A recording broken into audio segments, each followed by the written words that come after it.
Hi, I'm Hal Roberts. This is Bridge City News. Here's some of the top stories we've been following. More crews are arriving from South America to help battle the wildfires which continue to rage in Alberta. The 3-week trial for 4 men charged with conspiracy to commit murder during the Coutts border blockade began this week. BCN's Naveen Day has the latest. And in business news, Stellantis issued a large safety recall involving Jeep Cherokees and Grand Cherokees from across North America. Your nation, your province, your southern Alberta. From the heart of Lethbridge, it's Bridge City News with Hal Roberts. Thanks so much for joining us. Fire officials in Alberta say more crews are arriving from Chile and Costa Rica to battle the wildfires here in our province. Across Alberta, around 2,700 crews from as far away as New Zealand and Australia have already been helping local firefighters and members of the Canadian Armed Forces contain the blazes. As of Monday, there were still more than 14,000 residents out of their homes due to fires scattered throughout the northern and western regions of the province. Alberta Public Safety Minister Mike Ellis says financial help continues to flow to the thousands of evacuees who are in dire need of help, including those in Edson. Folks from this area who have registered with the province now qualify for the emergency evacuation payments. The Alberta Supports Centre in Hinton has extended hours to support evacuees from Edson and Yellowhead County. Any Albertan who has been evacuated under the mandatory evacuation order from their primary residence for 7 days or more can apply for a one-time emergency evacuation payment to help during the duration, of course, during this very difficult time. Even residents who have returned home after being evacuated for a short period and then re-evacuated again are still eligible if they've been out of their homes for 7 days total. Applications are open for 30 days after the last mandatory evacuation order ends, but eligible evacuees are encouraged to apply as soon as they are able. Premier Daniel Smith says an investigation really needs to take place to find out how many wildfires are being caused by arsonists. Political reporter Brian Lilly says those in the mainstream media who say a lot of the wildfires are caused by climate change are simply wrong. And Premier Smith saying that, yeah, we should be investigating if some of these are caused by arson. Yeah, absolutely, because some of them are. Every single year, some of them are. But there is this narrative that we just have to blame all the wildfires on climate change. That would be irresponsible to do that. If there are people setting fires, you catch them, you charge them, you prosecute them. That's how it should be. So, people are getting upset at her, saying she's politicizing things when in fact, it's the other way around. Mr. Lilly will also have details on if provincial and federal data says we're actually seeing more wildfires this year. Watch the full interview coming up in the second half of our broadcast. Some of the recent wildfires in Nova Scotia came to the edge of blueberry farmer Peter Sutherland's fields in Clyde River. The fire consumed key equipment, leaving his Kubota tractor completely destroyed. But he says things could have been much worse. This is the one that really hurts right here, because now I'm going to have to go and buy something used or rent or get help, because I do have a blueberry field to harvest this year. Not everything, but maybe 80% of what I had. So anyway, and then I'll work on it for the next year to get back in business, hopefully with a brand new equipment sitting there with the same thing, and I'll be in business. I'll raise from the ashes. Parks Canada says that all of the hiking trails in Waterton Lakes National Park are closed due to flooding concerns. The area received a deluge of water when a huge storm hit southwestern Alberta on Friday. Closed-off areas include Bears Hump Trail, Red Rock Canyon, and backcountry camping. Officials with Parks Canada say anyone violating the orders could receive a fine up to $25,000. We'll have more on the trail closures in Waterton coming up on Wednesday's newscast. Well, it was another beautiful sunny day here in Lethbridge today, but more rain clouds may be on their way. Jeanette Roche is now with an early peek at the forecast. Jeanette, the risk of a thunderstorm on the horizon as well? It's True. We could see one this evening, Hal, and the risk does exist to see another one on Wednesday as well, along with the chance of showers. Now, we are looking at a 30% chance of rain this evening, and as we get into Wednesday, that's going to increase up to 70% chance of showers, along with a 20 to 40 wind. Now, it was a hot one on a Tuesday, but as we get into the next couple of days, things are going to cool down significantly as that lower pressure system moves in. Still in that seasonable range, though, high of 20 degrees is expected on Wednesday. Now, I will be back later in the show to let you know how the rest of the week is shaping up. Hal? Great. Thanks so much, Jeanette. A Ukrainian doctor who was forced to treat open heart surgery patients in a bomb shelter last year says he's grateful for the assistance he received from Canada. But Dr. Igor Mokryk, the head of cardiac surgery at the Heart Institute of Kyiv, says he's also hoping to have Canada's backing on Ukraine joining NATO. This is the time, at least, to tell the Ukraine that you are part of NATO. Okay, we have this terrible war already, but we know we will win. But absolutely, we don't want to have another war with Russia. And it's not only about us. It's about Baltic countries, it's about Poland, it's about any country that is near to Russia. Unfortunately, but we have to admit that they are in danger until the Russia is there. They invaded us and they killed a lot of Ukrainians, including children. A Vancouver family is donating $20 million towards an effort to help streamline access to addictions treatment. Jill Diamond of the Diamond Foundation says the gift is in honor for brother Stephen, who died from fentanyl while waiting to gain access to supports. I remember Stephen at his best, smiling, standing up for others, a life punctuated by prolonged periods of sobriety and joy. Of course, there was also unspeakable pain.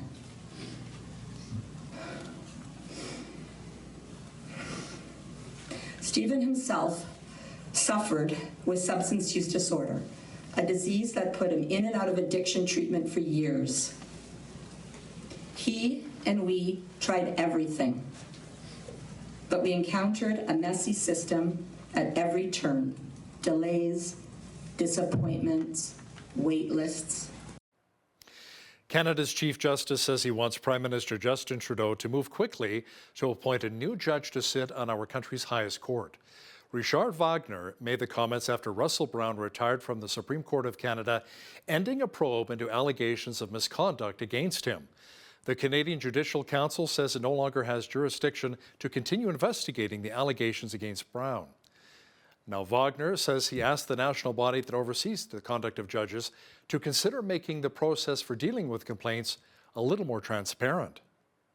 When the wording of a decision should be made public, there's something opaque right now, and I'm not comfortable with that. And I ask the CJC, I ask the Committee on Judicial Conduct to look at it. And I think it would render the life of many people much easier, starting with the Chief Justices across the nation, to have something clearer, which could be understood by everybody, and that would improve the expectations also amongst the public. As you heard on Bridge City News, the 3-week trial of 4 men charged with a conspiracy to commit murder during the Coutts border blockade last year began on Monday. Anthony Oleanic, Chris Carbert, Chris Lysak, and Jerry Morin were arrested in February of 2022 after police seized guns, ammunition, and body armor. Oleanic faces an additional charge of making or possessing an explosive device. BCN's Naveen Day was in court on both Monday and Tuesday and has an update for us. Nav? Well, Hal, the 4 men appeared in court on Monday, each represented by their own lawyer. The trial was meant to begin yesterday in front of a judge and jury, but Monday and part of today were spent on procedural matters. Calgary lawyer Catherine Bayek, who represents Chris Carbert, said the court should issue a publication ban on information RCMP used to apply for search warrants. These information to obtain items and warrants ultimately led to the seizure of weapons and ammunition. The ban would include information already unsealed and released to the public by a previous judge. However, Tess Layton, who represents several Canadian media outlets and the New York Times, argued there should not be a publication ban, especially since the information is already out in the public domain.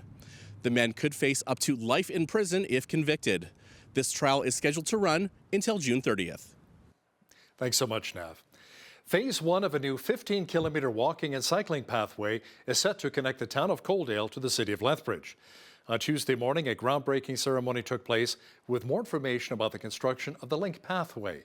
Video journalist Micah Quinn chatted with officials who helped make the project possible. The Link Pathway Project is a collaboration between the town of Coaldale, the city of Lethbridge, Lethbridge County, and many other local organizations. Henry Duvey, the chairman of the Link Pathway, gave us the breakdown of what each phase will look like. Phase 1 is today. It goes from Coaldale to the Highway 512. For those that you don't know, it's about a 3.5 to 4 kilometer out. So it's about an 8 kilometer out and back route. Phase 2 will be, depending on funds, but we anticipate Phase 2 will be from the jail road. We tunnel under the jail road, through the jail road, and then we expect to get to Lethbridge fall of 2024. Duvey says a total of $400,000 has been generated to help construct Phase 1 of the Link Pathway. From there on, the costs have increased, but it's a $5 million project, overall project. Coaldale Mayor Jack Van Ryan says this new pathway is also a direct partnership with the Alberta Birds of Prey Centre. The Birds of Prey is an anchor for our community from a tourism point of view, and to have the Birds of Prey as the starting point, if you're starting in Coaldale, or the ending point if you're starting in Lethbridge, it'll bring much more needed tourism to the town of Coaldale, and more so to the Birds of Prey. Colin has put his heart and soul into that facility, and this is exciting that this will give further opportunities for the centre. According to the Link Pathway website, the project is 33% funded so far. For Bridge City News, I'm Micah Quinn. The Lethbridge community came up in a big way for Target Hunger this year. Residents donated over £56,000 worth of food and helped contribute financial donations, adding up to just under $192,000. Danielle McIntyre, the executive director of the Interfaith Food Bank, says she's amazed by those who continue to give here in our community. It was just the perfect day with the perfect weather, and our volunteers had a blast. We had a bunch of fun unloading vehicles, and here at Interfaith, we were able to get most of our food even sorted. Both food banks need volunteers for weeks to come to get through all of it and make sure it ends up in the right places. The food needs are great right now, and to be able to see so many people step up to help is just really quite heartwarming. McIntyre says donations will still be accepted at both the Interfaith and Lethbridge food banks for those who may have been late getting their yellow bags in. A new poll says 48% of Canadians do not want the lyrics of O Canada change from our home and native land to our home on native land. The study by Leger interviewed 1,525 people between June 7th and the 11th, asking whether they supported the proposal by Mississauga Mayor Bonnie Crombie to officially change the wording. Crombie's asking Ottawa to make the change. 19% of those surveyed said they weren't sure if that was a good idea. Jennifer Leowitz is an Indigenous social media influencer from Saskatchewan who has close to 19,000 followers on Twitter. She says the opening of this is a good conversation, but there are more pressing needs right now here in our country. Yeah, so I think this conversation is a really tough one to have. You're going to have people on one end of the spectrum where they're not going to want the change. They're going to fear the change. Then you're going to have Indigenous people on the other end that see this as a move towards reconciliation. If you were to ask me my personal opinion, and I don't speak for all Indigenous people, I think that we have many other priorities. You know, the Truth and Reconciliation Commission came out with their report in 2015. And since then, this federal government has been extremely slow moving on those TRC calls to action. I think there's many other things that we need to prioritize before we start getting into the conversation of introducing legislation to change the lyrics. I know, you know, the last time they changed the lyrics was in 2016 to move to lyrics that were more gender neutral. And there was legislation passed through a private member's bill to do that. And I just don't think that right now in the list of priorities, that's where we need to be when you talk about the context of health and education and child welfare and everything in between. Where are our priorities right now? And I just don't think that that's high up there on the list. Support for the change of the lyrics in O Canada was higher among younger adults, with 42% of those aged 18 to 34 supporting the proposed move. 10 people were injured in a mass shooting in Denver, Colorado, following the Denver Nuggets winning the NBA championship on Monday night. Police say it appears as though it was likely the result of a drug deal gone wrong. Fortunately, all of the injured are expected to survive, including 5 or 6 who police say were simply bystanders in the drug deal. Denver Police Chief Ron Thomas said 20 rounds were fired at around 12:30 in the morning at the scene, located around a mile from Ball Arena, where the Denver Nuggets defeated the Miami Heat to win their very first Larry O'Brien Championship trophy. The suspect was later taken into custody. More than 700 partners and supporters gathered in Calgary last Friday to celebrate the 50th anniversary of Samaritan's Purse Canada. The guest speaker was the group's international president, Franklin Graham. The Christian organization has helped meet the needs of thousands impacted by disasters, poverty, disease, and famine since they launched back in 1973. Most recently, the organization has been helping hundreds of thousands of Ukraine war refugees by providing emergency aid, including food, shelter, and medical supplies. In his message to supporters, President Franklin Graham said, quote, "Continue to pray for us that we will be faithful to lift up the name of Jesus in everything we do and in every situation." While we were well above our average high for this time of year, which is around 22 degrees here in Lethbridge, cooler temperatures and some showers, however, may be in the forecast. A full look at the weather picture is on deck.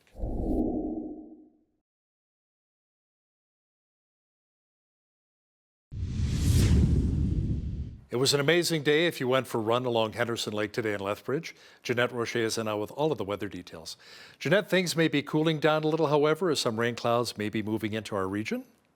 Yeah, they sure will be, Hal. Now, we are looking at a chance of rain this evening and Thursday with risk of thunderstorms for both of those periods of time. As a matter of fact, rain is staying right through till Thursday. We're looking at 60% chance of showers for both. Wednesday and Thursday actually makes it 70% chance of showers. So good chance of rain on Wednesday. High of only 20 degrees as we are seeing that lower pressure system move in. Quite a change from that 31, but we're still staying relatively seasonable. 18 only for the high on Thursday with that rain. And then the sun comes out on Friday, high of 25 degrees, 24 for a high on Saturday. Sunday, high of 18, and look at that. Next Monday, 15 degrees only, and then we're back seeing those rain clouds accumulating once again. Average high for this time of year, 22. Average low, 9 degrees, 32. That was our high temperature on this day. That happened back in 1987 and in 1969. It was a chilly 1 degree. Okay, 5:23, that's when the sun rose this morning. Sunset this evening at 9:40 p.m. We're looking at 16 hours and 17 minutes of daylight. Okay, on the west coast tomorrow, mainly sunny skies in Victoria, high of 20 degrees, looking at a 30K wind in the Wanda Fuca Strait. 19 only for a high in Vancouver, looking at mainly cloudy skies, but clearing by the afternoon, 20 to 40K winds there. 13 for a high expected in Edmonton tomorrow. Now, Edmonton is under a severe thunderstorm watch this evening. Also, an air quality statement due to the, as a result of those forest fires that is really reducing the visibility and wreaking havoc on that air quality. Also looking at 5 to 10 millimeters of rain though tomorrow. So that should help with that local smoke, risk of a thunderstorm. Same thing for Calgary, looking at 5 to 10 millimeters of rain on Wednesday with a risk of a thunderstorm, high of 12 degrees. And hopefully that rain will help with that widespread smoke, which is happening in Calgary. Saskatoon, high of 31, very high across Saskatchewan tomorrow. Looking at an afternoon showers with the risk of a thunderstorm. Mainly sunny skies on Regina, 31. As I said, 29 for a high in Winnipeg under mainly sunny skies. Going to be a hot one across the prairies tomorrow as we move into central Canada. High of 20 degrees, looking at showers. Also a risk of thunderstorms there. Same thing for Ottawa with a high of 22 though. Mainly sunny skies though in Montreal tomorrow with a high of 23. As we look to Atlantic Canada, we are seeing a lot more precipitation build up there, and that should also help with those forest fires as well. 18 for a high in Fredericton with 2 to 4 millimeters of rain. Looking at risk of thunderstorms all across this region here. Showers expected in Halifax tomorrow, 16 for a high there. 19 expected in Charlottetown and a high of 12 degrees only, but inland more like 21 degrees and mainly sunny skies with that fog dissipating in the morning there. So there you have it. That is your forecast. The company which brought us Corningware, Pyrex, and Instant Pot has entered bankruptcy proceedings in both Canada and the United States. Company officials with Instant Brands say they initiated a volunteer court-supervised Chapter 11 process due to an unmanageable debt load. Officials say the company owes around $500 million to around 5,000 different creditors. Instant Brands has around 2,000 employees around the world, including 30 here in Canada. According to Bloomberg, the company has around $563 million worth of U.S. debt on its books. Stellantis is recalling more than 354,000 Jeeps around the world. The company says it's because the rear coil springs may have been installed incorrectly, which means they can fall off while the vehicle is being driven, increasing the risk of a crash. The recall covers certain 2022 and 2023 Cherokee and 2021 to 2023 Grand Cherokee L SUVs. TELUS has paused rolling out its fiber optic network across Alberta. Company officials are blaming Ottawa's ban on Huawei technologies for the move. The delay leaves many neighborhoods in St. Albert without access to TELUS's Pure Fiber Home Internet network. The company originally announced the $100 million project back in 2019 to connect more than 90% of St. Albert homes and businesses to its fiber optic network by the end of 2020. Administration told city councillors last month that TELUS informed the city it was putting a hold on things due to the federal government's ban on Huawei technology. Crime is having a severe impact here in our city. Now that's according to Trevor Lewington, the CEO of Economic Development Lethbridge. Lewington says what he's hearing most from business owners is that better enforcement is needed, especially in our downtown core. I know in particular the BRZ, for example, has expressed concern to the city about how enforcement of public nuisance bylaws are actually happening and what's the track record there. So enforcement's certainly part of the answer. Studies, of course, have shown that you need to get people off the streets. You need to get them into attainable and suitable housing with appropriate supports, that's actually far cheaper than people going through the criminal justice system and having to rely on emergency services. So, I really think one of the key challenges ahead, not only for the province, is also the city to work more closely together. Housing and homelessness is, predominantly a provincial jurisdiction, but the reality is we see it in our downtown, and it's the city of Lethbridge that must respond. Make sure you catch the full interview with Trevor Lewington from Economic Development Lethbridge and BCN's Naveen Day coming up after Business News. Now, here's a look at today's markets. The TSX was up 69 points on the day to finish at 19,990. The Dow was up 142 points to 34,212. The S&P 500 was up 30 on the day to 4369, and the Nasdaq was up 111 points to 13,573. West Texas Intermediate Oil was up 230 to 69.42 US per barrel. Natural gas was up 7 cents to 234 US.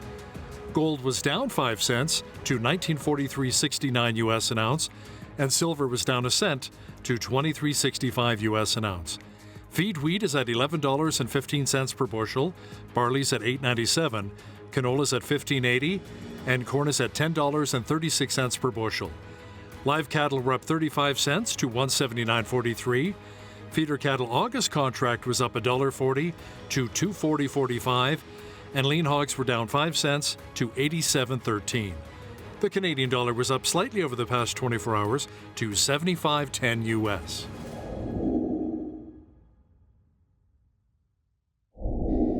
Recapping one of our top stories, fire officials in Alberta say more crews are arriving from Chile and Costa Rica to battle the wildfires here in our province. Across Alberta, around 2,700 crews from far away as New Zealand and Australia have already been helping local firefighters and members of the Canadian Armed Forces contain the blazes. As of Monday, there were still more than 14,000 residents out of their homes due to fires scattered throughout the northern and western regions of the province.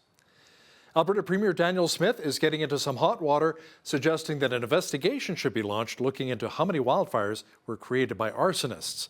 Political reporter Brian Lilly will have details for us momentarily.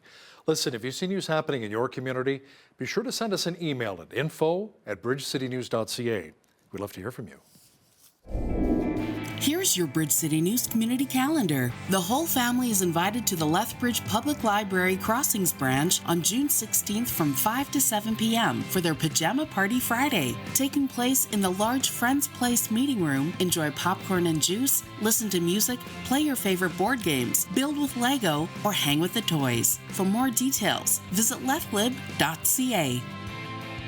Do you have a heart to serve our community? The Lethbridge Soup Kitchen is looking for volunteers to help prepare, serve, and clean up after meals that are given every day. The Lethbridge Soup Kitchen's mission is to help alleviate the struggle of poverty for individuals and families who are poor, have very limited income, or just in need of a hot meal. They also desire to increase public awareness of the needs of the poor and homeless in Lethbridge. For information and to volunteer, visit lethbridgesoupkitchen.ca. And that's today's Bridge City News Community Calendar.